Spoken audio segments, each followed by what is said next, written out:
अस्सलाम वालेकुम। उम्मीद करती हूँ आप सब ठीक होंगे। वीडियो का टॉपिक आप ऑलरेडी देख चुके हैं।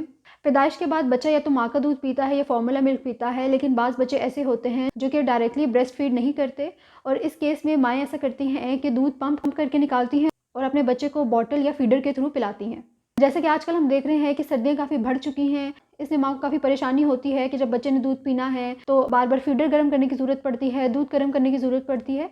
तो इस केस में मैं आपको रेकमेंड करूँगी कि आप अपने बच्चे के लिए अपनी आसानी के लिए फीडर वार्मर ख़रीद लें, जिसको हम लोग फीडर वार्मर या बॉटल वार्मर भी कहते हैं। अगर आप फीडर वार्मर ख़रीद लेती हैं तो इसके 5 बड़े फ़ायदे हैं। सबसे पहले तो ये है कि आप ये बात जान लें कि आपके बच्चे को ठंडा दूध पीना पसंद नहीं है। आपका बच्चा हमेशा वही दूध पिएगा जो कि नीम गर्म होगा और जिसका टेम्परेचर थोड़ा बेहतर होगा। दूसरी बात, फीडर वार्मर या बॉटल वार्मर यूज़ करना सेफ़ है। जब भी आप अपने बच्चे का दूध ओवन में गर्म करते हैं, बहुत ज़्यादा चांसेस है कि दूध बहुत ज़्यादा गर्म हो जाएगा और इससे आपके बच्चे का मुंह जल भी सकता है। तीसरा, ये एक बड़ा आसान और तेज़ तरीन तरीका है जिससे आप अपने बच्चे का दूध गर्म कर सकते हैं। आप फीडर वार्मर को अपनी साइड टेबल पर रखते हैं, जहाँ आपने सोना है वहाँ रखते हैं। जैसे ही आपका बच्चा रोता है, आप फ़ौरन से अपने बच्चे के फीडर वार्मर में रख देती हैं और वो 2 मिनट के अंदर अंदर गर्म हो जाता है। साथ साथ आप अपने बच्चे को देख भी रही होती हैं, फीडर भी गर्म हो रहा होता है, बजाय इसके कि आप भाग दौड़ करें कि अब आपने सिलेंडर ऑन करना है, अवन के पास जाना है।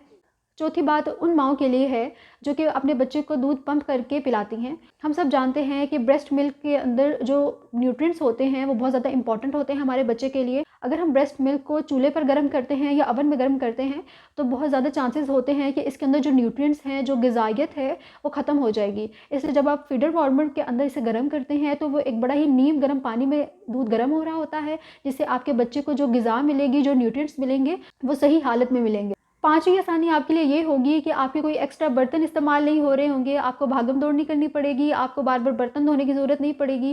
ज़ाहिर सी बात है, सर्दियाँ हैं, हर कोई चाहता है कि वो बिस्तर में बैठे आराम से अपने बच्चे को दूध पिलाए। इसलिए जब आप फीडर वार्मर खरीद लेते हैं तो सिर्फ़ और सिर्फ आप बच्चे के फीडर को वार्मर के अंदर रख देंगी, बजाय इसके कि आप एक्स्ट्रा देगचियाँ पतीले वगैरह निकाल रही हैं।